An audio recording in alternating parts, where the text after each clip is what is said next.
The official silence was absolute. Any inquiry, any declassification request met with a stone wall. No such program existed. The data you reference is classified.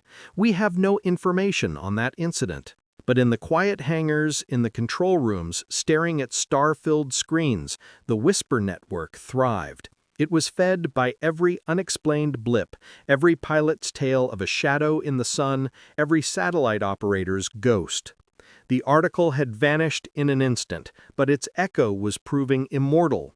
It had become a legend, not of technology, but of the unknown, a permanent question mark written in contrails across the twilight sky, a reminder that some frontiers, once crossed, offer no return.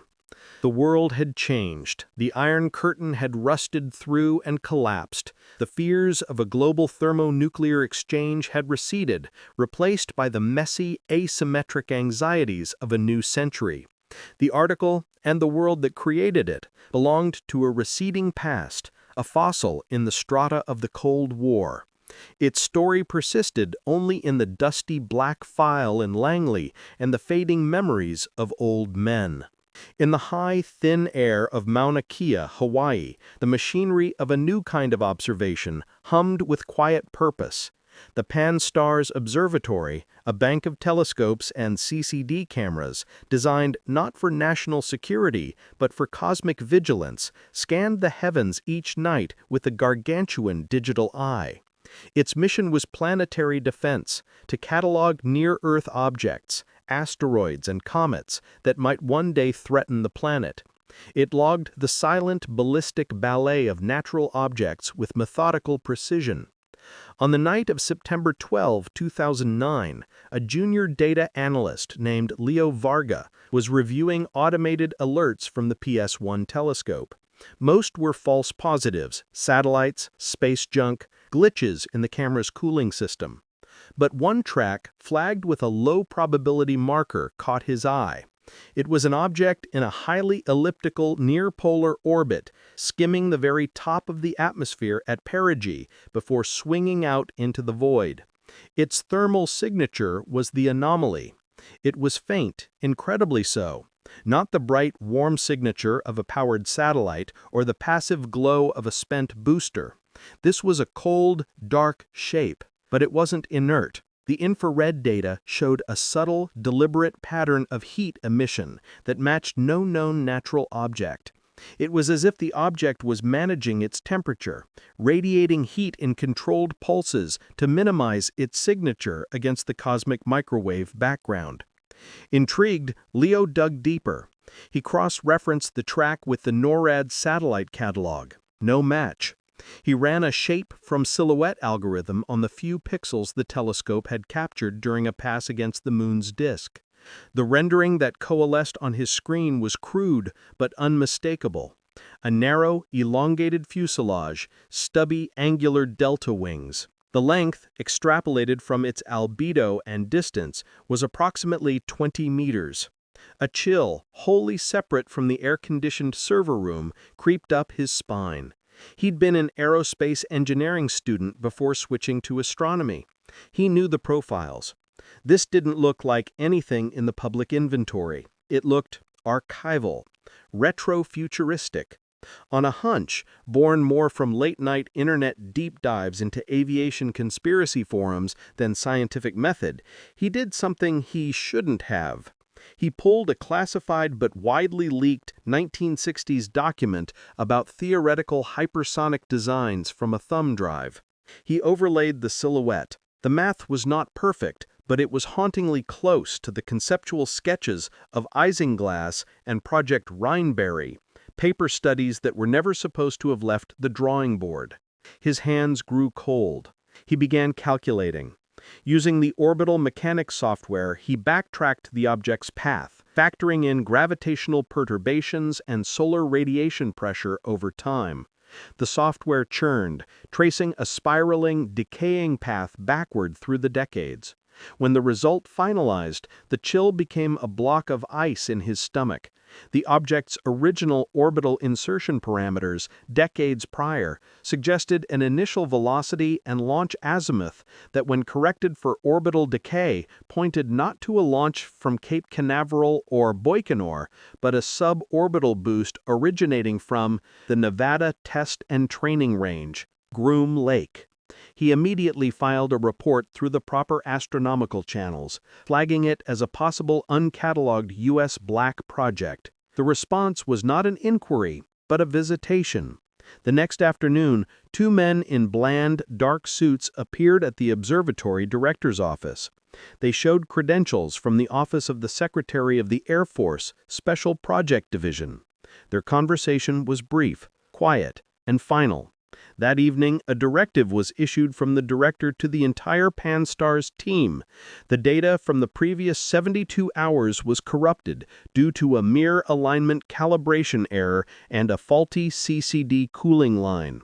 All raw files and processed data for that time period were to be purged from the servers.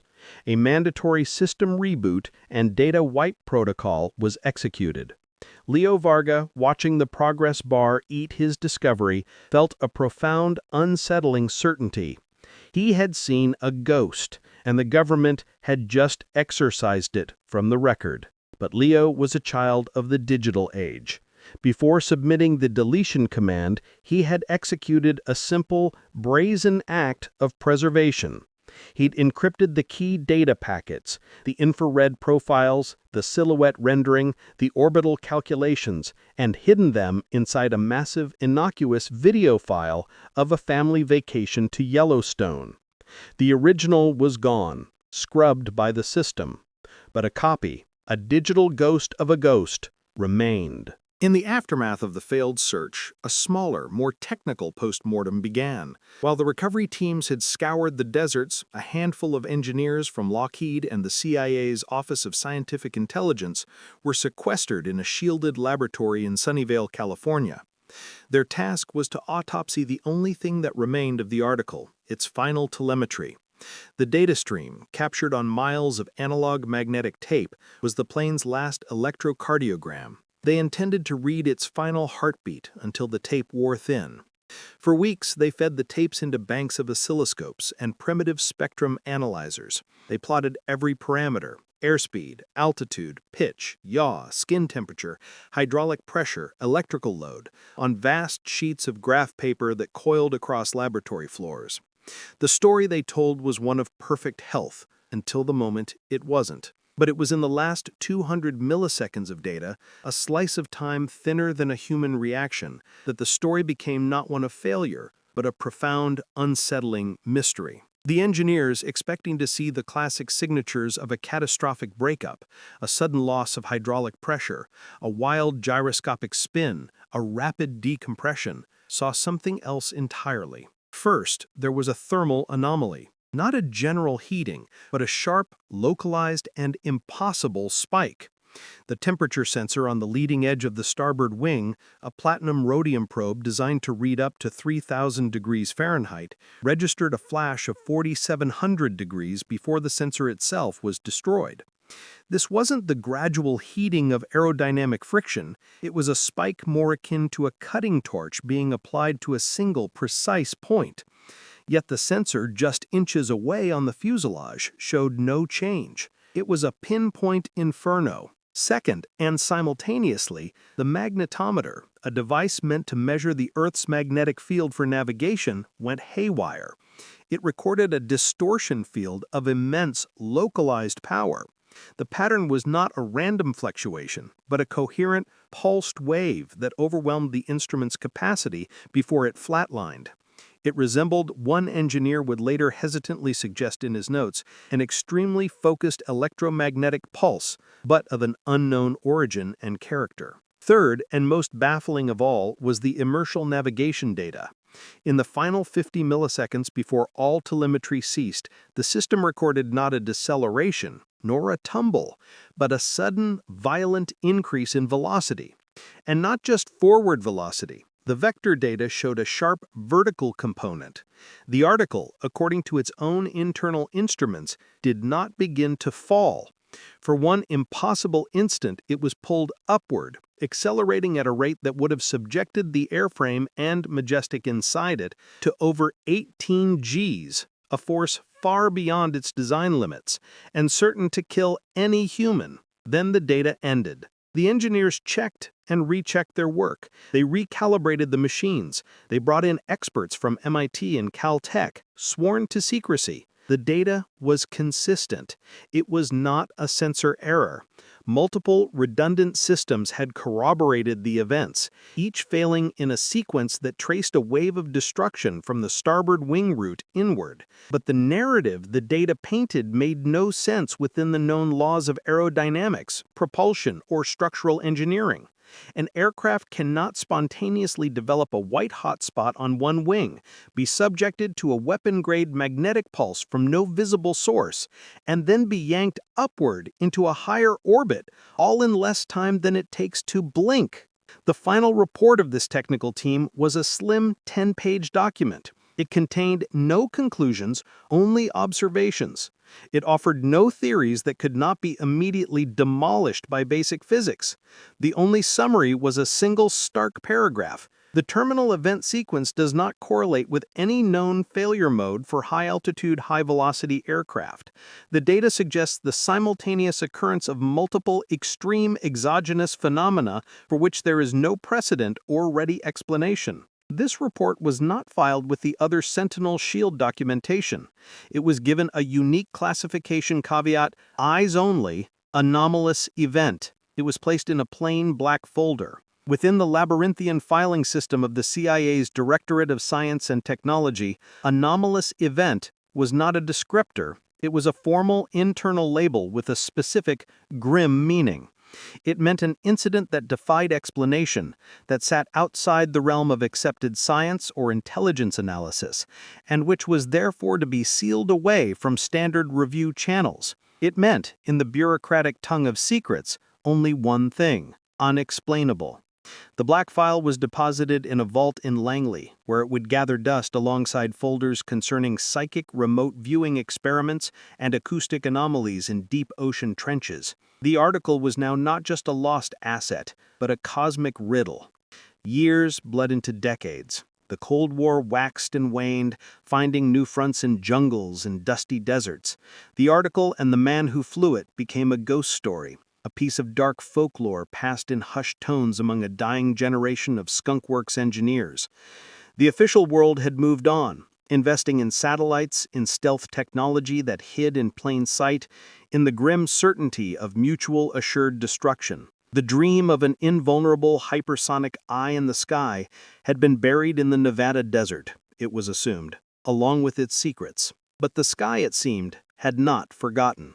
The whispers began in the late 1960s, not from civilians, but from within the fraternity of those who danced on the edge of the envelope.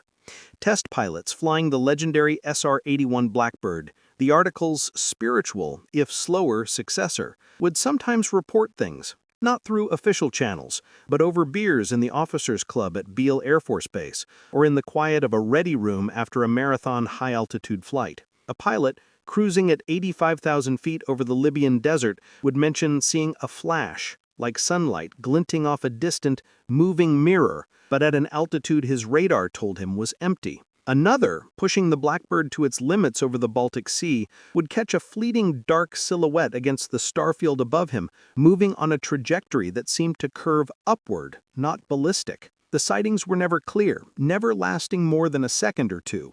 A glimpse, an impression, a radar blip that appeared and vanished before a lock could be established. They were dismissed as tricks of the light, high-altitude ice crystals, or the strain of flying in a pressure suit for hours in a cockpit that was a furnace one moment and an icebox the next. But the stories persisted, and a pattern, however fragile, emerged. The glimpses always occurred at the very edge of performance, in the thin, cold silence where few machines could breathe. In the 1970s, a new source of whispers emerged, the nascent world of space tracking. Operators at the U.S. Space Command's facilities, monitoring the growing clutter of satellites and space debris, would occasionally log what they called ghost returns, or fast walkers. These were objects that appeared on their sensitive radars and optical tracking systems, moving in low Earth orbit but at speeds that defied logic. Velocities that suggested orbital mechanics were being ignored. They would track one for a few sweeps and then it would simply vanish, as if it had changed direction or decelerated. The returns were filed away as unknowns or attributed to sensor glitches, but the operator's logs told a nervous, consistent story. The whispers grew into a low, persistent hum in the intelligence community. A rumor reached a CIA analyst in 1974, passed from an Air Force colonel who'd heard it from a NORAD controller. A Soviet early warning radar station at Olenogorsk had for 3 seconds tracked an object over the Barents Sea, moving at Mach 5+ at an altitude over 100,000 feet before it disappeared. The Soviet operators had reportedly classified it as an American reconnaissance platform, but no known U.S. aircraft, not the SR-31, not the never-built XB-70, matched that performance profile. The analyst, remembering an old black file legend, felt a chill. The most persistent rumor, the one that took root in the Shadowlands where aerospace engineers and ufologists uneasily mingled, was this: the jet didn't crash. It had achieved something, encountered something, at the very apex of its flight that had changed its state. That it was still flying, not in our atmosphere, but in the interface between air and space. A perpetual ghost in the machine of the sky, trapped in a regime it was never meant to leave. Some spoke of a dimensional slip, a crack in reality caused by the extreme interaction of its radical materials with unknown magnetic fields at the edge of space. Others, more grimly, suggested it had been sampled by a non-human intelligence, a cosmic curiosity plucked from the sky. The engineers who had built it scoffed at such notions, but even they could not answer the fundamental question: where did it go? The protocol was immediate. Search and rescue aircraft, unmarked, civilian contracted planes already loitering discreetly along the flight path, were scrambled. They raced to the last known coordinates, a point in the sky over the rugged, desolate landscape of the Kaibab Plateau, north of the Grand Canyon. They saw nothing. No contrail, no debris field, no telltale splash of scorched earth. The air was crystalline, empty. Civilian air traffic control was quietly queried about unusual returns. They had seen nothing. The North American Air Defense Command, NORAD, was brought into the loop, their vast, continent-spanning radar fences reviewed.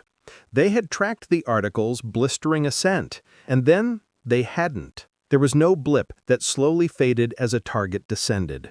There was a track, and then there was an absence, as if the target had simply been erased from their scopes. On the ground, teams in unmarked trucks combed the calculated debris path. They found nothing, not a scrap of composite skin, not a shard of canopy, not a shred of wiring. It was as if the 90-ton aircraft, its pilot, its engines, its revolutionary cameras, had been translated into another dimension. The official investigation was, by necessity, a ghost itself.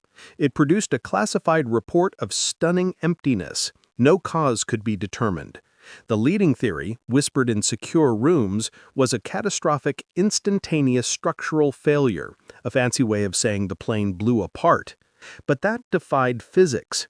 At that altitude, debris would have scattered over hundreds of miles, and some of it, like the indestructible engine cores, would have been found.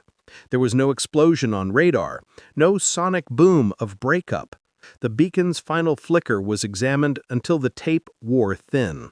It showed no pattern of distress, only a brief, unexplained attenuation. The other theory, the one that lived in the gut of every engineer who worked on the project, was worse. A failure of the unknown. Had the radical materials, stressed beyond any conceivable test, undergone a strange, sudden disintegration?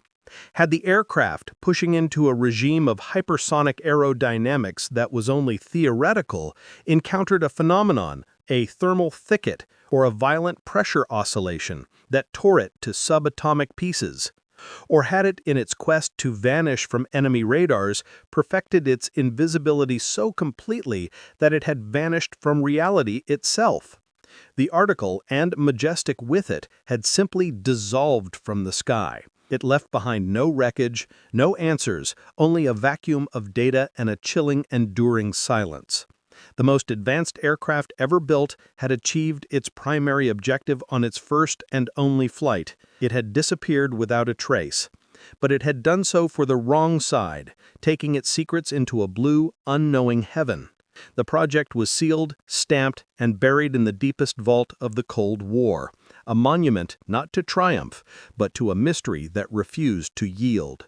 The sky, it seemed, had claimed its own. The year was 1957. The sky wasn't just airspace. It was a battlefield scribbled in contrails and paranoia. The U-2, America's sleek Black Angel, was already prowling the stratosphere over the Soviet Union, its camera lenses swallowing entire military complexes in a single silent gulp. But in the warrens of the Pentagon and the sun-bleached design sheds of Lockheed's Skunk Works in Burbank, California, a simple, terrifying truth had taken hold. The U-2's days were numbered. It was vulnerable. Sooner or later, Soviet radars would get sharper, their surface-to-air missiles would reach higher, and the delicate balance of clandestine observation would shatter. The answer couldn't be a plane that flew higher. It had to be something that flew beyond. The project began as a whisper, a paper study designated Weapon System 122A. It didn't have a name, only a problem to solve. Create an aircraft that could overfly any target on Earth with total, absolute impunity.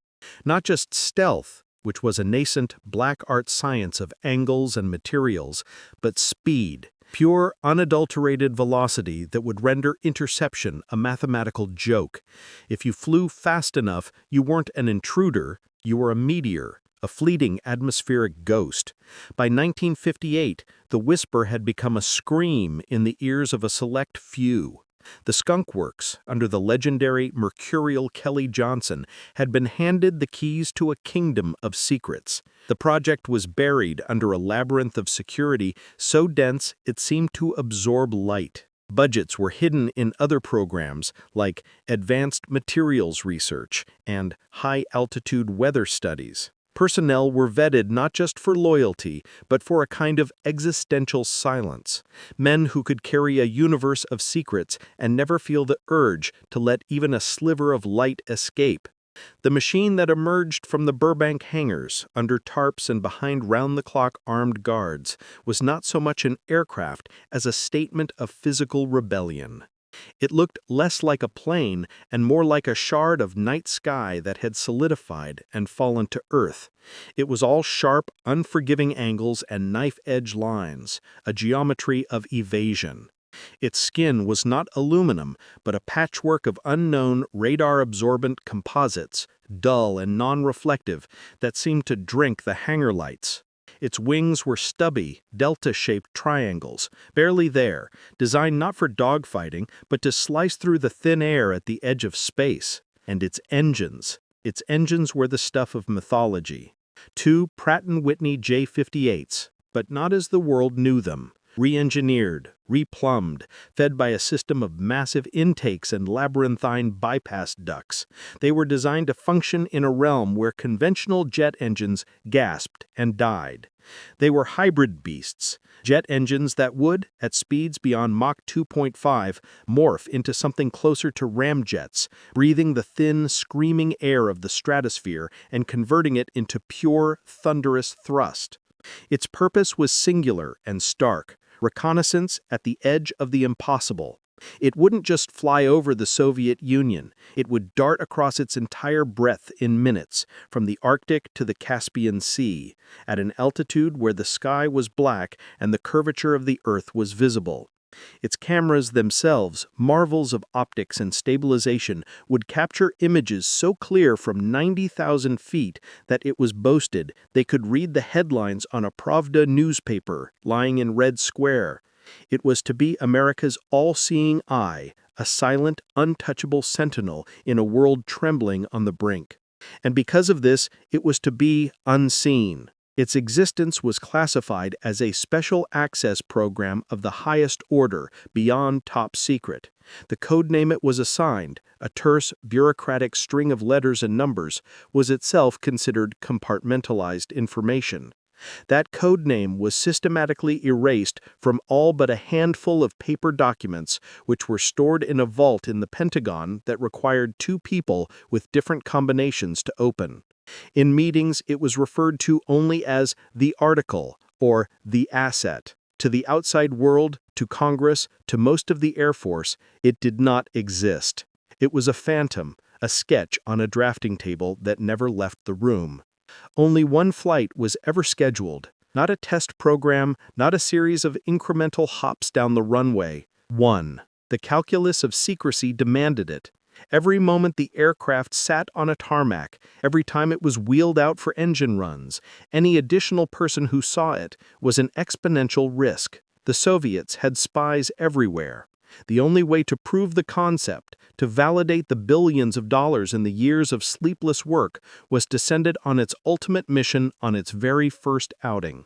It would take off from a secluded, specially prepared strip at Groom Lake, the place that would become known as Area 51, fly a simulated high-speed, high-altitude penetration profile over the continental United States, mimicking a run over Siberia, and land at a secure facility in Florida. If it worked, a new era began. If it failed, the entire endeavor would vanish, as if it had never been.